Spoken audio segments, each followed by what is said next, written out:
다 읽지 말고요. 우리 핵심 구절만 같이 읽도록 하겠습니다. 우리 레위기 13장 24절 먼저 읽겠습니다. 24절 레위기 13장 24절 읽겠습니다. 시작.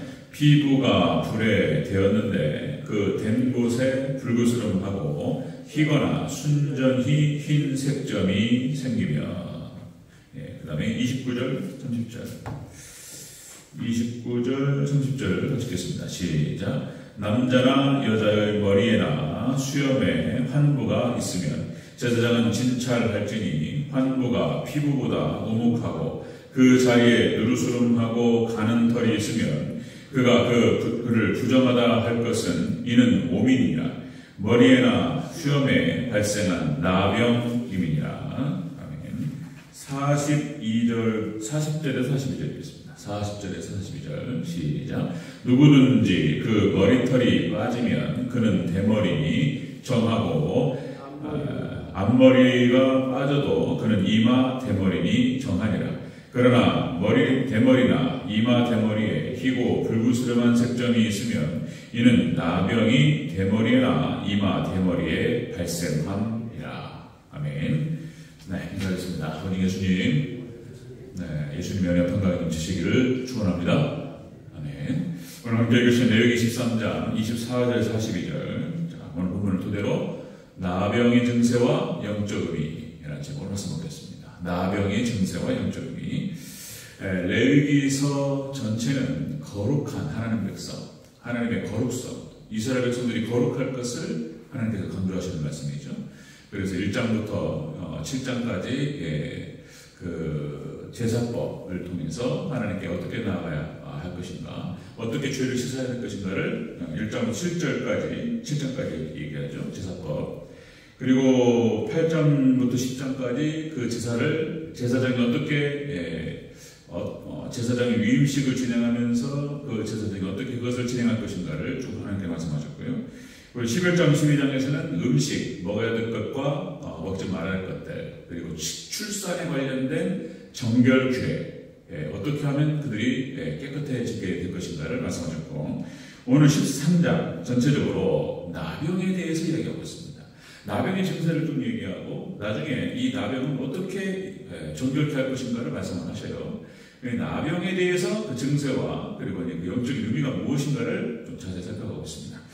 자, 두 번째 시간입니다. 나병의 증세와 영적 의미. 첫 번째가 피부병 증세였죠. 지난 시간에 피부병 그러니까 죄의 흉측성을 말한다. 나병이라고 하는 것은 죄의 흉측함. 두 번째 백반의 증세라고 해서 이것이 오래된 잠복한 것들이라는 거예요. 원죄로부터 나온다는 거예요. 그리고 세 번째, 종기의 증세가 나타나기 시작합니다. 피부가 무너지기 시작하고 뭐가 막 나기 시작해요. 자, 이것은 하나님의 형상이 파괴되기 시작한다. 자, 이것을 의미한다라고 말씀드렸습니다. 자, 네 번째 보겠습니다. 나병의 증세와 그 영적 의미가 무엇인가? 네 번째는 화상의 증세가 나타납니다. 화상을 입었고 불에 되었는데 거기에 나병의 균이 들어가는 거예요. 자, 24절을 다시 한번 읽겠습니다. 24절은 시작. 피부가 불에 되었는데 그 된 곳에 불구스름하고 희거나 순전히 흰 색점이 생기며. 아멘. 자, 화상. 불에 되었단 말이에요.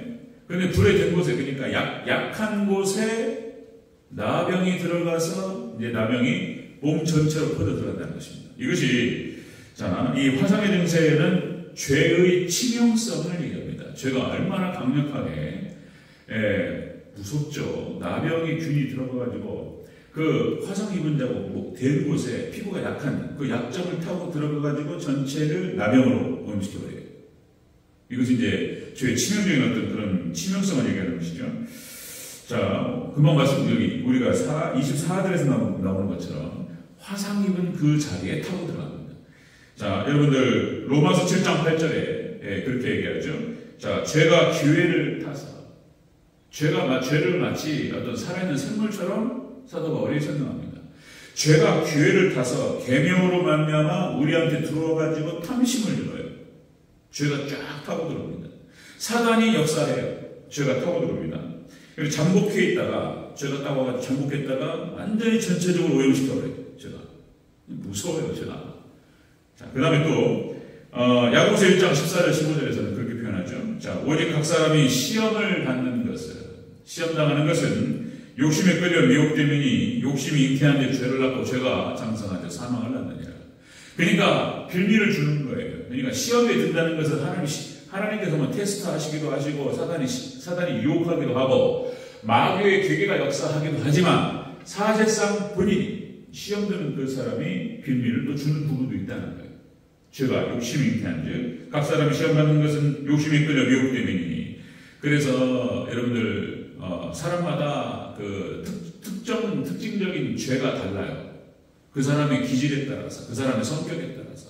어떤 사람은 화를 잘 내거나, 뭐 어떤 사람은 또 게으르거나, 또 어떤 사람은 기질이 강한 사람들만의 또 무슨 약점이 있고, 약한 사람은 약한 사람들 나름대로 약점이 있고, 기질마다 다 달라요. 특정적인 넘어지는 죄 포인트가 다 달라요. 거기에 약한 부분이 약한 부분. 그걸로 죄를 짓는 거예요. 다른 사람에게 상처를 주고, 그리고 자기도 그 죄로 말미암아서 전체적으로 무너져 내리고 이런다는 거예요. 사람마다 다 달라요. 그걸 알아야 돼, 본인이. 내가 무엇으로 인해서 넘어지는가, 자주. 그게 반복되기 때문에 그 패턴을 잘 읽는 게 중요합니다. 자, 죄가 타고 들어와요. 그 약점을 타고 들어와가지고 전체를 오염시킨다. 자, 창세기 4장 7절에서 하나님께서 가인에게 하신 말씀이에요. 가인한테 네가 선을 행하면 어찌 낯을 들지 못하겠느냐. 자, 선을 행하지 아니하면 죄가 눈앞에 엎드려 있느니라. 그래서 자, 제가 너를 원하나 너는 죄를 다스릴지니라. 이게 죄가 타고 들어오지 못하게 선을 행하라는 거예요. 선을 행하라고 하는 것은 하나님의 뜻을 준행하고 하나님 말씀, 그러니까 역시 이제 이 선을 행한다 다 포함시킬 수 있죠. 선을 행한다라고 하는 것은 역시 은혜의 방편들, 기도하고 말씀을 붙들고 예배를 드리고 그리고 죄와 싸우고 마귀와 싸우고 영적인 어떤 전투를 진행하고 뭐 이런 것들이죠. 이렇게 해서 선을 행하면 죄를 다스린단 말이에요. 죄가 들어오지 못하도록 통제할 수 있다는 거예요. 자, 그래서 가인이 동생 아벨에게 시기와 질투를 느꼈다는 거예요. 그래서 분노를 느꼈고 그리고 미움을 느꼈어요. 마음속에서 발생하는 괴계가 사단이 역사하고 마음을 흔들었단 말이에요. 마음에 지금 딱 들어와 있는데 이 생각과 마음에 있는 상태에서 여기서 회개를 해야 되는 거예요. 사람은 너무나 연약하고 죄인이기 때문에 하루에도 몇 번을 우리가 마음속으로 생각 속에 죄를 짓는지. 근데 그것이 우리가 밖으로 표출이 돼서 행동으로 액션으로 나오면 이제 일이 더 커지는 거예요. 자, 여러분들 우리가 마음속에 사단이 우리가 연약하고 그렇기 때문에 마음속에 죄가 들어올 수 있고 미움과 시기와 질투와 분노와 여러 가지가 들어올 수 있습니다. 우리가 이 상태에서 회개하고 은혜로 승리하시기를 주여러분으로 축원합니다. 이걸 통제해야 된다는 예수님 말씀이 하나님 말씀이에요.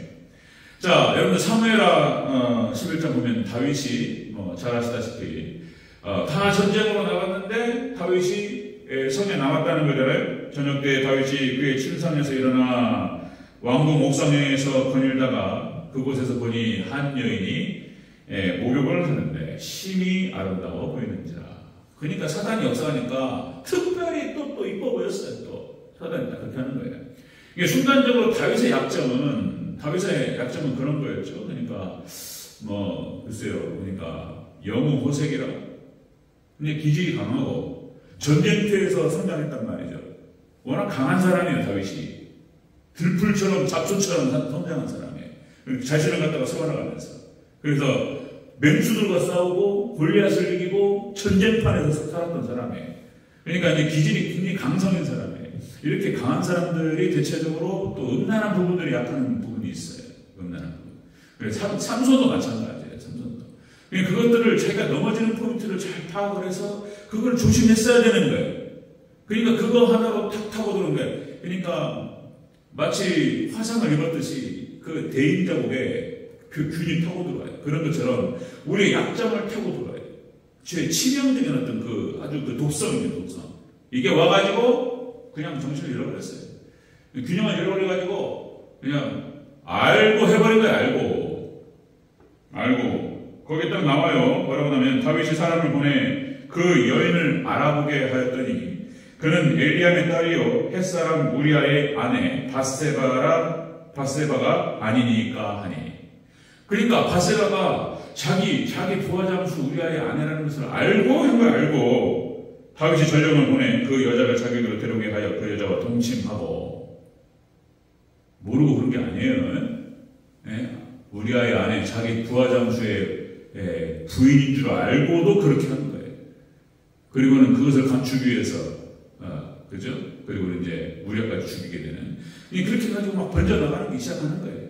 이게 사람이 참 연약한 존재고, 여러분들 우리가 하나님도 아십니다. 그래서 우리가 넘어지기가 쉽고, 그래서 늘 항상 깨어서 여러분들 우리가 기도하고 하나님 의지해야 될 줄로 믿습니다. 이게 타고들어요. 자, 나병의 증세와 영적 의미. 그래서 네 번째가 이 화상의 증세를 타고 들어온다는 거예요. 죄의 치명적인 어떤 독성을 말하는 것입니다. 다섯 번째 보면요. 다섯 번째. 나병의 증세와 영적 의미. 머리와 수염의 증세가 나타나요. 머리카락과 이 수염의 증세가 나타납니다. 29절 30절 같이 읽겠습니다. 29절 30절 시작. 남자나 여자의 머리나 수염에 환부가 있으면 제사장은 진찰할지니 환부가 피부보다 우목하고 그 자리에 누르스름하고 가는 털이 있으면 그가 그를 부정하다 할 것은 이는 오민이라. 머리에나 수염에 발생한 나병이니라. 아멘. 머리카락과 수염의 나병이 이제 이렇게 나병 증세가 나타난다는 거예요. 머리카락. 자, 이것은 무엇을 의미하냐면 머리카락과 수염의 나병이 나타났다고 하는 것은 하나님의 영광이 떠났다는 뜻입니다. 그것을 의미하는 거예요. 이 머리카락과 이 남자에게 있어서 머리카락과 수염이라고 하는 것은 그 사람의 어떤 뭡니까? 이 수염이 원어 뜻이 그런 뜻이에요. 나이 들다, 그 다음에 연륜, 존귀와 지혜를 상징합니다. 그러니까 나이가 들어서 이제 50이 넘고 60이 넘고, 그래서 수염이 쫙 나고, 그죠? 이제 우리나라 그러니까 유교 시절에도, 유교 성리학에서도 그렇게 가부장적인 사회에서도 수염을 기르고, 그리고 그 수염과 머리카락에 대해서 뭐라고 표현할까요? 그러니까 아주 존귀하고 지혜를 상징하는 점잖은. 그리고 수염 건들면 어려워요. 이게 머리카락, 어른들 머리에 흉대고 막 이런 거, 수염 접고 막 이런 거, 그런 걸 의미하는 거예요. 그래서 성경에서도 이 부분에 대해서, 그러니까 머리와 수염에 대해서 굉장히 이거 건들면은 자존심 상하고 굉장히 이건 무례한 거예요. 이거 건드는 거 아니에요. 네. 그렇게 생각했던 거예요. 여러분 사무엘하 10장에 어떤 장면이 나오냐면, 그전에도 한번 말씀드렸던 것 같은데, 사무엘하 10장에 당시에 암몬 왕이 이웃 왕이 죽었어요. 그래서 전쟁을 하고 있는 상황이 아니기 때문에 다윗이 자기 신하들을 보냅니다. 그래서 신하들을 보내서 조문을 보내요. 조문을 보내서 다윗이 조문을 보내가지고 장례식에 찾아가서 인사를 하고 그리고 위로를 하는 거예요. 그렇게 조문을 보냈더니 그 암몬왕, 그 아들이 어떻게 합니까? 사무엘하 10장 4절 5절에서 한운이 다윗의 신하들을 잡아서 그들의 수염 절반을 깎아버려요. 수염 절반을 깎아버리고 그들의 의복에 중동복이라고 해가지고, 그러니까 그 이스라엘 백성들의 치마, 남자도 치마 같은 걸 입었는데 그걸 갖다가 중간을 잘라버렸어요. 미니스커트는 안 들었다고 그랬잖아요. 그러니까 이게 지금 뭡니까? 모욕적인 상황이 벌어졌습니다. 아니 지금 웃는 침을 뱉은 거예요. 다윗이 신하를 보내서 아버님 돌아가셔서 조문을 해가지고 위로를 하는 상황인데, 이게 화친하다는 얘기고 친하게 지내자는 얘기고, 뭐 전쟁은 나중에 하더라도 아니 그렇게 지금 조문을 보내서 위로를 하는 상황에서 수염을 꺾어버리고 신하들이, 그럼 무엇을 의미합니까? 신하들한테 한 건데 누구한테 한 거예요? 누구를 멸시하고 누구를 조롱한 겁니까? 다윗을 조롱한 거예요. 왕을 조롱한 거예요. 이스라엘을 조롱한 것이고, 그럼 그것을 의미하는 거예요. 이스라엘을 조롱한 것이고, 그리고 다윗 왕을 조롱한 거예요. 그렇게 받아들인 거예요, 다윗은. 그래가지고 그 사건 이후로 어떤 일이 벌어지냐면, 사무엘하 10장 18절에서 다윗이 군사들 입고 가가지고 싹 쓸어버려요. 보복에 보복. 그런 멸시를 당하고, 그래가지고 아람 병거 700대, 마병 4만 명을 죽입니다. 4만 명을 죽이고 거기에 군사력만 소각을 다 죽여버려요. 그랬더니 어떤 일이 벌어졌냐면, 사무엘하 10장 19절에서 아람 사람들이 두려워서 다시는 암몬을 돕는 자가 없었더라. 이렇게 기록됩니다. 그러니까 이게 모욕적인 상황이, 이게 수염을 건든다거나 머리 자른다거나 이렇게 되면 복잡한 거예요. 나타나는 거예요. 근데 이 머리털과 수염에서 나병 증세가 나타났다. 하나님의 영광이 떠났다라고 보는 것입니다. 근거 구절이 또 있는데 그냥 넘어가겠습니다. 자, 여러분들 그러니까 하나님의 영광이 떠났다고 하는 것은 하나님께서 축대로 옮기시는 거예요. 하나님의 영광이 떠나버린 거예요. 하나님의 영광이 떠나는 순간 비참한 거예요. 하나님께서 그러니까 구약의 이스라엘을 그러니까 하나님의 영광이 떠나는 사건, 사사기, 열왕기, 그 다음에 신약의 예수님 당시와 마찬가지입니다. 그냥 하나님을 떠나고 말씀을 떠나니까 어떤 일이 벌어지냐. 사사기 역사가 그런 거예요. 하나님 다 쫓아내버려요. 그 포로 만들어버려요. 꼭 그렇게 됩니다. 원리가 그래요. 사사기도 마찬가지예요. 하나님을 떠나고 우상 숭배하고 말씀을 떠나니까 하나님께서 망하게 하셔요. 그리고는 포로로 삼아버려요. 포로 되버려요. 그리고 여러분들 열왕기 끝도 마찬가지예요. 북이스라엘도 망하고 남유다도 망해서 포로로 끌려가요. 그 다음에 신약시대도 마찬가지 똑같은 거예요. 신약시대도 예수님 떠나고 하나님 떠나고 이러니까 똑같은 일이 벌어지게 로마 지도자군이 와가지고 120만 명인가를 학살하고 9만 7천 명을 포로로 끌고 가요. 그런 일이 벌어지는 거예요. 우리 하나님의 백성들이 하나님 앞에 잘 하나님을 섬기지 못하면 이런 일이 벌어지는 거예요. 비참해지고 그리고 포로 돼버려요. 포로. 사단의 포로 되고 죄의 포로 돼버립니다. 이런 일이 벌어져요. 자, 여러분들 유럽의 역사였던 야베 족속이 전 세계를 선교하는 데 큰 역할을 했어요. 근데 이제 미국으로 건너가서 유럽에서 미국으로 축대로 옮기셨어요. 지금 미국이 이제 별로 안 좋습니다. 상태가. 지금 뭐 뉴스에서 나오잖아요. 세상에 미국이 지금 부도위기가 났다. 이게 뭔 말인가 모르겠어요. 미국의 부채가 4경이 넘는데요. 4경이. 1경이 얼마라고 그랬죠? 우리 이제 감이 안 잡혀요. 1경이 만조. 1조가 만개가 1경이에요. 1경. 지금 이걸 갖다가 못 갚는다는 거잖아요. 지금 미국이. 지금 부채 비율이 이렇게 높아요. 그래서 미국이 만약에 부도라면 이게 지금 어떻게 되는 거 모르겠어요. 전 세계가. 우리나라가 미치는 영향 지금 아주 그 경제 전문가들이 아주 심각하게 얘기하고 있습니다. 근데 미국이 어려워요. 지금 이제 막 거의 종말 때가 된 거예요. 지금 막 기후도 안 좋고 지금 어렵습니다. 자, 여러분들 우리가 하나님 영광이 떠나지 않도록 여러분들 더 잘 하나님 섬기는 저 여러분 되시기를 축원합니다. 축대로 옮겨. 하나님 영광이 하나님을 섬겨드려야 되는 이 죄가 이렇게 만드는 거예요. 죄가 나병의 증세, 영적음이 화상의 증세처럼 파고 들어가고 그 다음에 머리와 수염의 증세로 들어와요. 여기 이상한 증세, 하나님 영광이 떠나버리는 그런 증세가 나타나요. 여섯 번째 보겠습니다. 나병의 증세와 영적음의 네 번째, 대머리 증세가 나타나요. 앞머리가 빠져버려요. 괜히 그냥 빠지는 건 괜찮은데 나병의 증세로 빠지는 경우가 있다는 거예요. 자, 우리 40절 41절 보겠습니다. 40절에서 41절 시작. 누구든지 그 머리털이 빠지면 그는 대머리니 정하고 앞머리가 빠져도 그는 이마 대머리니 정하니라. 그러나 대머리나 이마 대머리에 희고 불구스름한 색점이 있으면 이는 나병이 대머리나 이마 대머리에 발생함이라. 아멘. 그냥 머리 빠지는 건 괜찮죠. 이 남성들 그러니까 이제 그 머리 빠지는 걸 굉장히 신경 많이 쓰이고 그래도 뭐 괜찮죠. 뭐 이제 나이 들어서 빠지는 거야. 근데 일찍 빠지게 되면 참 스트레스 많이 받죠. 제가 아는 어떤 분도 그러니까 이제 30대 머리가 막 이게 없으니까 여성들이 거기 확 돌려버려 그냥 결혼을 못했어요.